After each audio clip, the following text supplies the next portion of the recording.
En el verano de 1941, cuando las columnas alemanas avanzaban con aparente seguridad por la inmensa extensión soviética, ocurrió un hecho que sacudió la confianza del alto mando alemán con una violencia inesperada.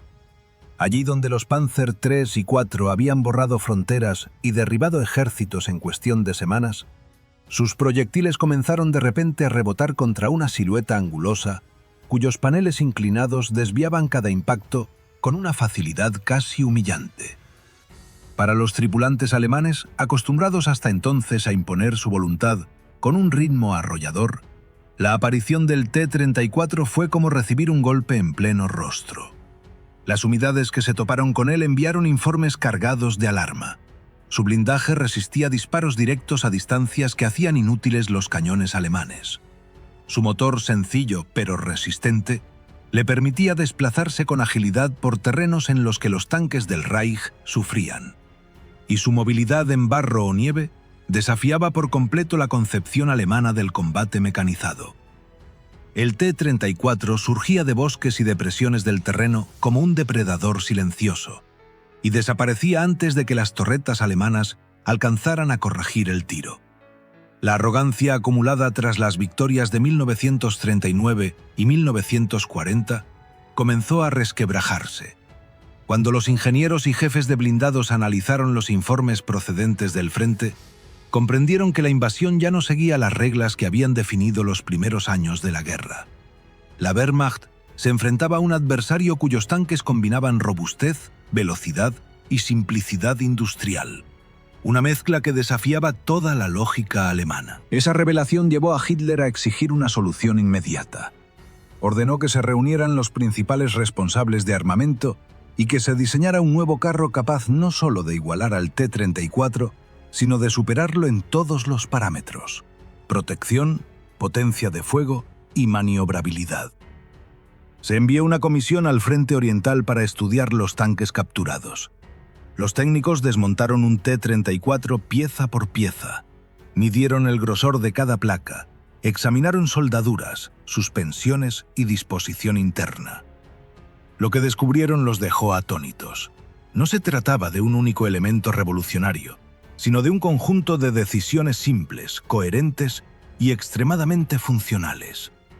El blindaje inclinado aumentaba la resistencia real sin añadir toneladas innecesarias. Las orugas anchas le permitían dominar terrenos que paralizaban a los modelos alemanes. Su cañón de 76 milímetros perforaba a los Panzer III y IV con una facilidad devastadora. Este análisis llevó a la conclusión de que el Reich necesitaba un carro nuevo, construido desde cero y concebido bajo una filosofía diferente. Hitler exigió que los futuros modelos dispusieran de un cañón capaz de destruir blindados enemigos a larga distancia, una velocidad superior a la del T-34 y una protección frontal reforzada. Los ministerios responsables convocaron a MAN y a Daimler-Benz para que presentaran propuestas. La competencia entre ambas empresas se volvió feroz. Cada una veía en este proyecto una oportunidad histórica para marcar el futuro de la guerra acorazada. Mientras los ingenieros trabajaban sin descanso, el frente seguía deteriorándose. Los Panzer sufrían pérdidas crecientes ante un enemigo que ni la inteligencia alemana ni el propio Hitler habían tomado realmente en serio. Cada semana que pasaba aumentaba la presión sobre los diseñadores, que entendían que cualquier retraso se traducía en más soldados muertos y en una pérdida progresiva de la iniciativa estratégica. El ambiente se volvió casi obsesivo. Berlín exigía resultados inmediatos, y la idea de crear un tanque revolucionario en un tiempo imposible se convirtió en el centro de todas las esperanzas alemanas. Así comenzó la gestación del que sería conocido como Panzer, un carro destinado a convertirse en el arma capaz de restaurar la supremacía blindada del Reich, pero que desde su concepción arrastró un peso fatal: la urgencia extrema, la falta de pruebas y una presión política que acabaría torciendo su destino antes incluso de rodar a su primer combate. Mientras los informes procedentes del frente confirmaban la urgente necesidad de un blindado completamente nuevo, la comisión enviada por el alto mando continuaba acumulando datos con un ritmo casi frenético.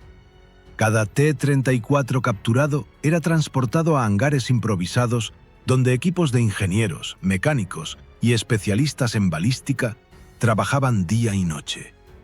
El propósito era claro: comprender no solo cómo estaba construido el tanque soviético, sino por qué funcionaba tan bien en condiciones que destrozaban las transmisiones alemanas. Las conclusiones no tardaron en hacerse evidentes para todos los presentes. El enemigo no había apostado por la elegancia técnica, sino por la eficiencia absoluta. Todo en el T-34 respondía a una filosofía enfocada en producir un vehículo fácil de mantener, apto para terrenos extremos y capaz de operar incluso cuando sufría daños graves. Esta revelación produjo un impacto profundo en muchos ingenieros alemanes. La idea de que la Unión Soviética hubiera logrado un diseño superior mediante decisiones simples pero inteligentes resultaba difícil de aceptar para una industria acostumbrada a la precisión casi obsesiva. Sin embargo, esa dureza conceptual obligó a replantear por completo los modelos futuros. Ya no se trataba de perfeccionar una máquina existente, sino de reinventar la estrategia blindada desde su raíz. Con este objetivo, el Ministerio de Armamento exigió a MAN y Daimler-Benz que desarrollaran prototipos capaces de responder a todos los requisitos marcados tras el estudio del enemigo. La competencia entre ambas compañías adquirió pronto un tono casi personal. Cada reunión técnica se convertía en un campo de batalla donde los equipos defendían sus visiones con la convicción de que el futuro de la guerra dependía de ellas. Daimler-Benz apostó por una propuesta de líneas rectas y blindaje inclinado que recordaba a la silueta del T-34, incluso con la torre adelantada y un motor diésel para aumentar el alcance. Esta similitud no era casual. Los diseñadores estaban convencidos de que copiar los puntos fuertes del blindado soviético era la única forma realista de enfrentarlo en igualdad de condiciones. Sus defensores argumentaban que Alemania debía abandonar la obsesión por la sofisticación excesiva y centrarse en la durabilidad y la producción rápida. MAN, por su parte, presentó un proyecto muy distinto. Aunque incorporaba blindajes inclinados inspirados en el diseño soviético, conservaba la torre centrada y un motor de gasolina más potente. Su propuesta combinaba tradición alemana con innovaciones prácticas, creando un vehículo que aspiraba a ser a la vez resistente, preciso y flexible en el campo de batalla. Los técnicos de MAN insistían en que un tanque demasiado parecido al T-34 podía generar confusión durante las operaciones, y que el ejército alemán debía apostar por un blindado que expresara potencia y superioridad tecnológica, no mera imitación. El análisis de ambos prototipos se llevó a cabo con una minuciosidad extraordinaria. La comisión examinó cada detalle: el ángulo de las placas frontales, la distribución del peso, la accesibilidad para las reparaciones de campaña, la compatibilidad con la torreta desarrollada por Rheinmetall, incluso el efecto psicológico que su silueta podría producir en los tripulantes. Las discusiones se extendieron durante semanas, pero lo que realmente encendió la tensión fue la participación directa de Hitler.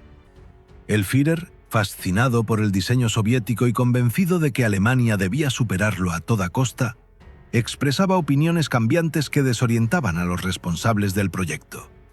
Un día defendía el modelo de Daimler-Benz, al siguiente alababa las cualidades del chasis MAN. Finalmente, la decisión recayó sobre la oficina de armamento del Heer. Tras revisar la compatibilidad técnica de ambos proyectos, concluyeron que el diseño de MAN era el único viable para una producción rápida, especialmente porque la torreta Rheinmetall no podía montarse adecuadamente sobre el chasis de Daimler-Benz. Además, varios generales manifestaron su preocupación por el parecido del prototipo Daimler con el T-34, temiendo que en plena batalla pudiera atraer fuego amigo. Esta combinación de factores inclinó la balanza definitivamente hacia el proyecto de MAN. Una vez anunciado el veredicto, la presión se multiplicó. Las fábricas debían transformarse sin detener su actividad. Los ingenieros debían rediseñar componentes sin márgenes de error, y el Panzer comenzaba a tomar forma en un ambiente de urgencia constante. Los obreros trabajaban en turnos interminables, mientras los responsables del programa enviaban telegramas casi diarios exigiendo avances. Nadie ignoraba que este vehículo debía estar listo para una gran ofensiva en el frente oriental, una operación que prometía decidir el rumbo de toda la guerra mecanizada. La velocidad con la que se pretendía levantar un diseño tan avanzado no tardó en generar los primeros problemas. Los planos cambiaban de una semana a otra, las maquinarias debían ajustarse de manera improvisada, y en más de una ocasión, piezas esenciales llegaron defectuosas o sin haber sido sometidas a pruebas exhaustivas. Pese a todo, las órdenes de Berlín eran rotundas. El Panzer debía entrar en producción de inmediato, sin la espera habitual de ensayos completos. La guerra no permitía pausas. Así, mientras el prototipo definitivo comenzaba a recibir su forma en las líneas de montaje, la sombra de la urgencia marcaba cada soldadura y cada cambio de pieza. El Reich depositaba en este nuevo blindado la esperanza de restaurar su supremacía perdida, sin sospechar que la prisa con la que se estaba construyendo iba a convertirse en el primer obstáculo para su supervivencia real en el campo de batalla. Una vez que el proyecto de Mann recibió la aprobación definitiva, la industria alemana se vio inmersa en una transformación abrupta. Las fábricas que hasta entonces producían Panzer III y IV tuvieron que readaptar sus espacios, sustituir maquinaria y reorganizar turnos completos sin detener la producción existente. El Panzer aún no había superado ninguna prueba de resistencia digna de ese nombre, pero la orden era inflexible. Había que construirlo a cualquier coste. En cuestión de semanas, los talleres se llenaron de piezas nuevas que llegaban con retraso, ajustes imprevistos y directrices que cambiaban tan rápido como avanzaba la situación en el frente oriental. El ritmo exigido por Berlín superaba los límites de lo razonable. Los planos se modificaban tan deprisa que algunos componentes fabricados por un proveedor ya eran incompatibles con la versión revisada que había diseñado otro. La coordinación se hacía casi imposible y, en paralelo, el blindado ganaba peso a cada modificación. El incremento en el grosor del blindaje frontal, decidido para resistir el armamento soviético, afectaba a toda la estructura. Cada milímetro añadido obligaba a reforzar elementos internos que no habían sido concebidos para soportar semejante carga. El resultado fue un vehículo más robusto en teoría, pero al borde de sobrecargar todos los sistemas que lo mantenían en movimiento. Los ingenieros advertían que el aumento de masa afectaría a la suspensión y a la transmisión, pero la respuesta del poder político siempre era la misma. El Panzer debía estar listo antes de la gran ofensiva planeada para romper las líneas soviéticas. Hitler, obsesionado con el simbolismo del nuevo tanque, consideraba que su sola presencia haría temblar al enemigo. Creía firmemente que un arma moderna, poderosa y amenazante devolvería al Reich la iniciativa perdida en el este. En ese ambiente, nadie se atrevía a discutir el calendario, aunque muchos sabían que estaban fabricando una máquina que necesitaba meses de pruebas antes de entrar en combate. A pesar del caos técnico, los primeros Panthers de preserie fueron completados. A simple vista, su silueta ofrecía una imagen intimidante. Un blindaje inclinado que prometía altos niveles de protección. Una torre elegante coronada por un cañón de 75 milímetros de largo excepcional y un perfil más bajo que los modelos anteriores. Sin embargo, tras esa apariencia imponente, se ocultaban problemas delicados. Los motores Maybach, diseñados inicialmente para vehículos más ligeros, sufrían bajo la exigencia constante de arrastrar un blindado que rozaba las 50 toneladas. La lubricación no siempre era uniforme. Las temperaturas internas se disparaban y los sistemas de refrigeración no alcanzaban a compensar la carga real. La transmisión, sometido a un esfuerzo continuo, también dio señales de debilidad. Varias unidades se averiaron durante las pruebas internas debido a engranajes desgastados de manera prematura o a bloqueos bruscos que dejaban el vehículo completamente inmóvil. Estos incidentes provocaron discusiones acaloradas entre ingenieros y mandos, pero la respuesta de las autoridades siguió siendo inflexible: documentar la avería, repararla como fuera posible y continuar la producción. El calendario tenía prioridad sobre la fiabilidad.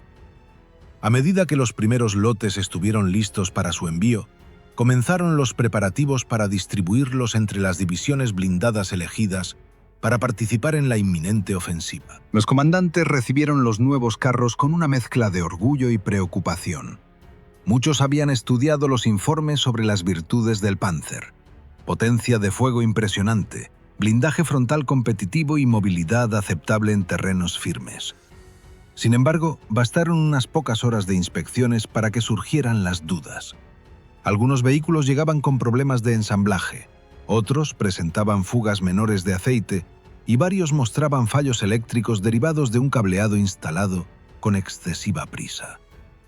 Los tripulantes, que apenas habían tenido tiempo para familiarizarse con un blindado tan complejo, se esforzaban por comprender la disposición de los sistemas internos. El Panzer requería un grado de coordinación más elevado que los modelos anteriores. El artillero debía dominar el manejo de un cañón extremadamente preciso. El cargador lidiaba con proyectiles más largos y pesados.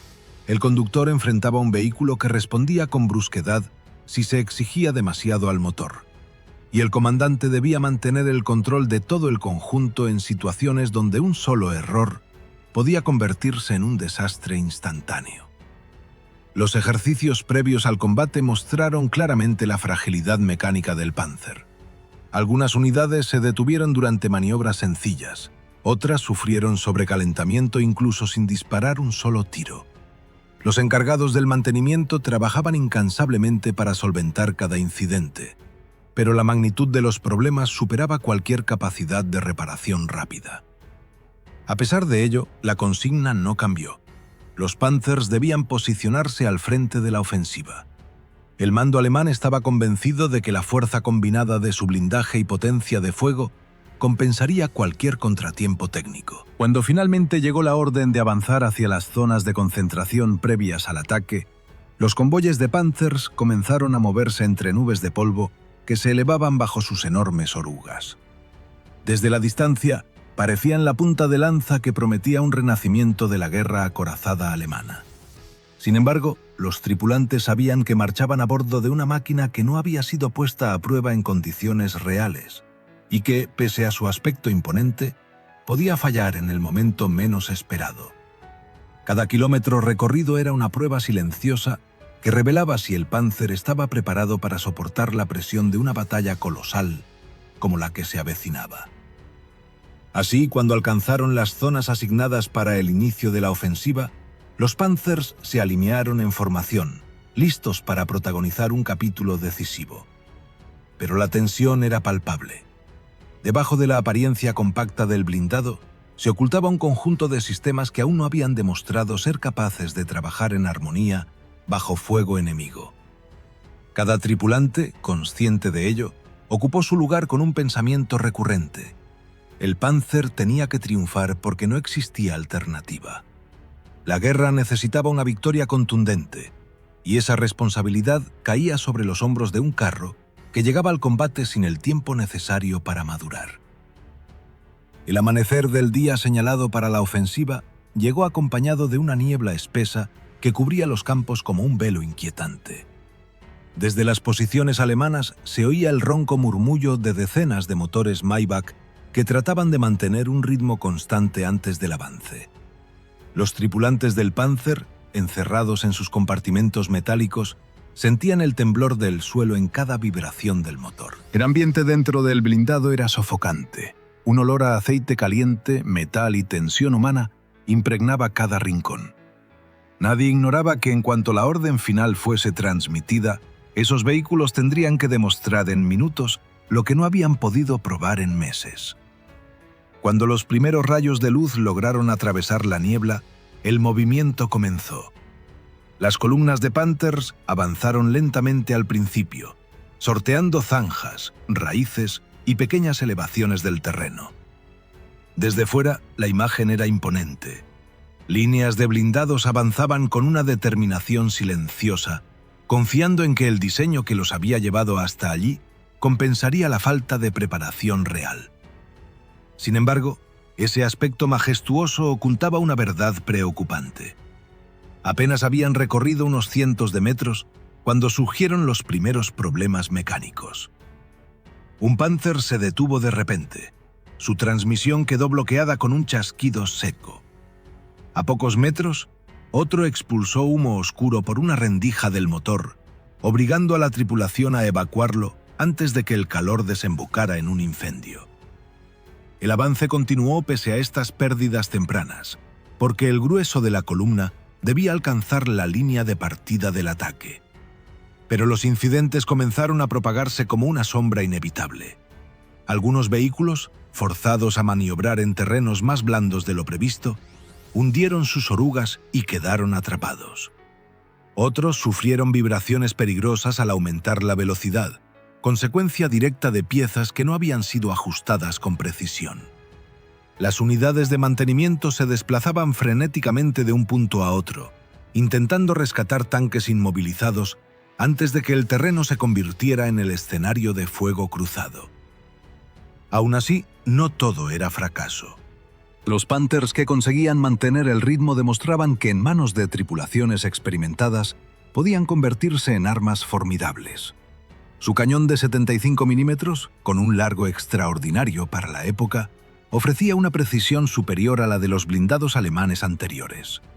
Las torres giraban con fluidez y los visores, aunque delicados, permitían localizar objetivos a distancias notables. Cada comandante que tenía la fortuna de estar dentro de un Panther plenamente funcional sentía que por fin disponía de una herramienta capaz de enfrentarse de igual a igual con el T-34. El choque inicial con las posiciones soviéticas se produjo con una violencia ensordecedora. Las líneas alemanas avanzaban con decisión cuando una lluvia de proyectiles comenzó a caer desde trincheras y emplazamientos de artillería ocultos entre la vegetación. Los Panthers respondieron con fuego concentrado, abriendo brechas en las defensas enemigas. Su cañón atravesó posiciones fortificadas y obligó a los artilleros soviéticos a dispersarse. En esos primeros minutos, parecía que el blindado cumplía por fin las expectativas depositadas en él. Pero las ilusiones no tardaron en resquebrajarse. Con el aumento del ritmo de combate, los problemas latentes emergieron sin piedad. Un Panther que trataba de cruzar una zona irregular sufrió un incendio espontáneo tras un fallo en el sistema de combustible. Otro perdió la capacidad de girar la torre justo cuando un cañón antitanque soviético se preparaba para disparar. Varias unidades quedaron paralizadas por averías eléctricas provocadas por vibraciones que afectaban a cables mal fijados. Cada contratiempo debilitaba la cohesión de la ofensiva, que dependía de mantener un empuje uniforme en todos los sectores. A medida que el ataque se intensificaba, los Panthers operativos tenían que asumir más responsabilidades. Avanzaban cubriendo los flancos de las otras divisiones, derribaban posiciones defensivas y trataban de contrarrestar los movimientos de los blindados soviéticos. La tensión dentro de cada tripulación era enorme. El conductor vigilaba constantemente las temperaturas internas. El comandante trataba de anticipar el terreno para evitar zonas en las que el mecanismo de suspensión pudiera colapsar.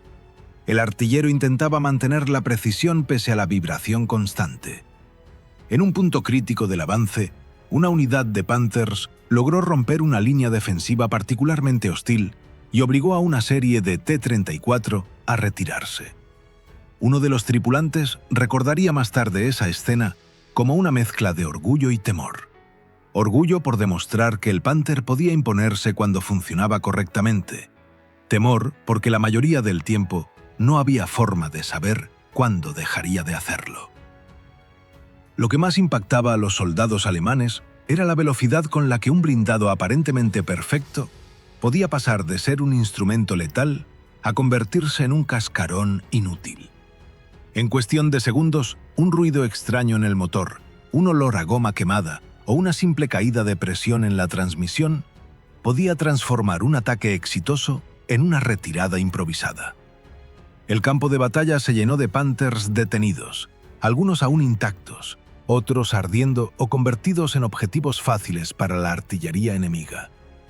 La incertidumbre se apoderó de los mandos cuando se dieron cuenta de que una parte importante de sus vehículos más avanzados estaba fuera de combate, sin haber recibido un solo impacto enemigo. Los informes que llegaban desde las unidades revelaban una realidad inquietante.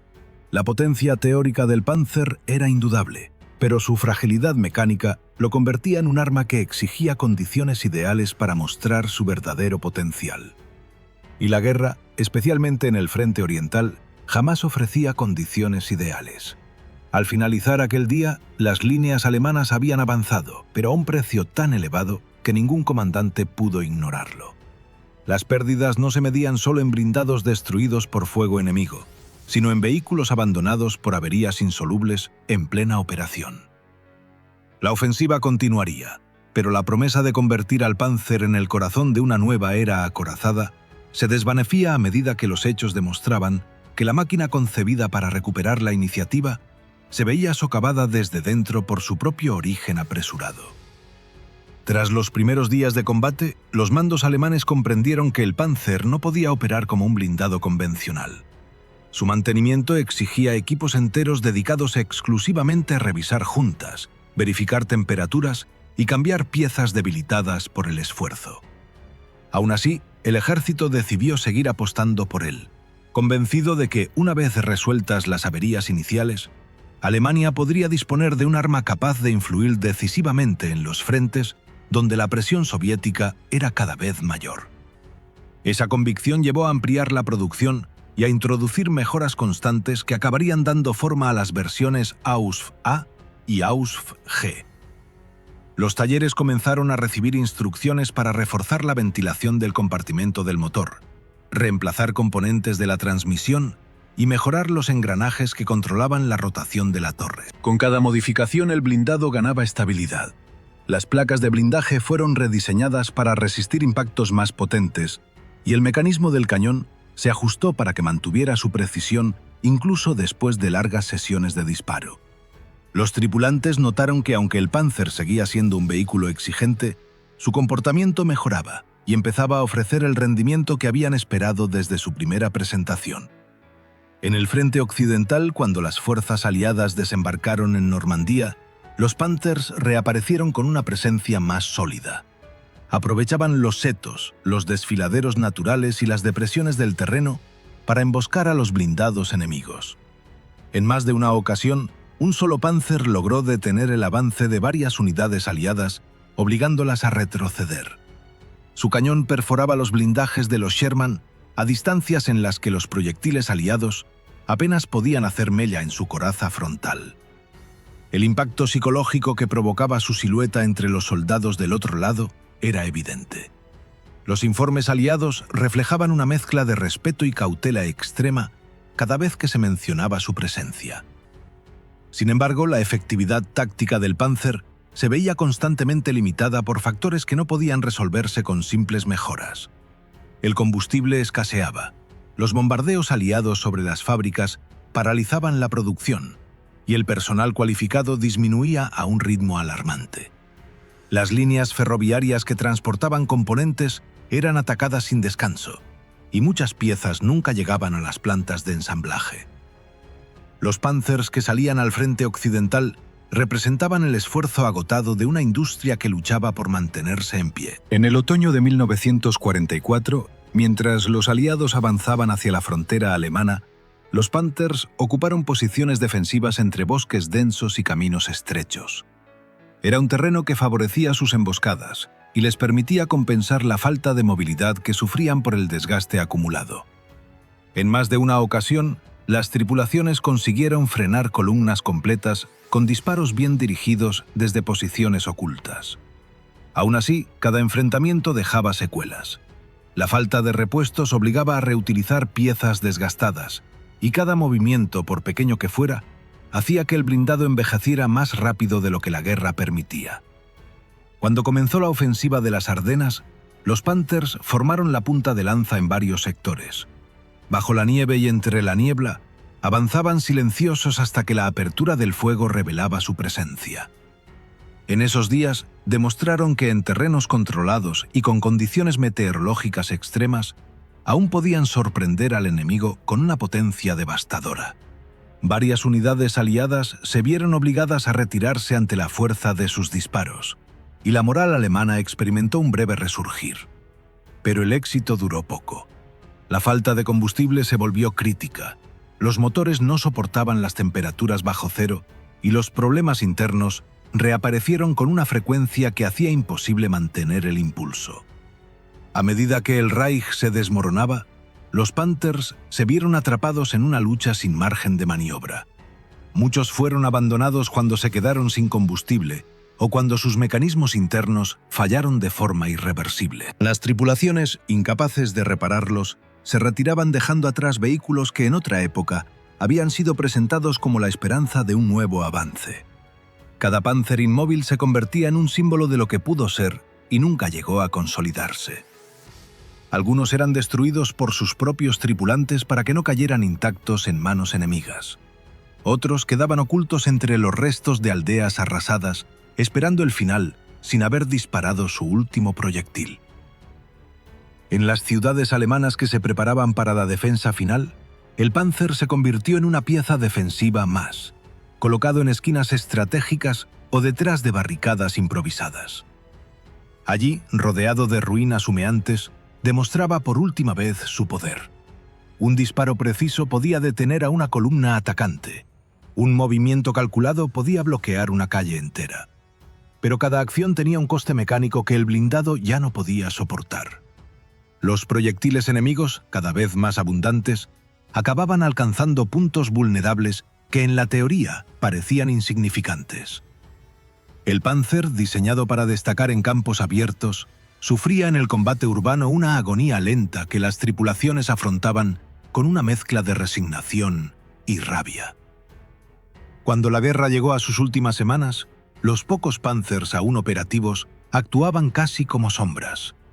Aparecían brevemente, disparaban desde posiciones inesperadas y desaparecían antes de verse envueltos en fuego concentrado. Los soldados que servían en ellos sabían que la maquinaria no resistiría mucho tiempo más. El sonido del motor ya no tenía la firmeza de los primeros días. Las vibraciones anunciaban un desgaste extremo que ninguna reparación improvisada podía revertir. En la primavera de 1945, mientras columnas enemigas penetraban cada vez más profundamente en territorio alemán, los últimos Panthers quedaron dispersos entre bosques, calles semidesiertas y carreteras cubiertas de restos. Ninguno esperaba refuerzos, ninguna fábrica volvería a producir las piezas necesarias para devolverlos a la batalla. Algunos fueron destruidos en enfrentamientos finales. Otros simplemente se detuvieron en silencio, consumidos por el agotamiento y la falta de recursos. En uno de esos caminos, un Panther quedó inmóvil al borde de un bosque. El motor se apagó con un suspiro metálico, y la tripulación, consciente de que no quedaba nada por hacer, abrió la escotilla superior para abandonar el vehículo. El aire frío golpeó sus rostros mientras observaban la silueta del blindado que los había acompañado en tantos combates. Lo que había sido concebido como la promesa de un renacimiento acorazado quedaba allí, inmóvil, rodeado por el silencio de un país derrumbado. El Panther no explotó ni ardió en un último destello de gloria. Simplemente dejó de avanzar, perdido en un otoño tardío que anunciaba el final de todo un capítulo de la historia.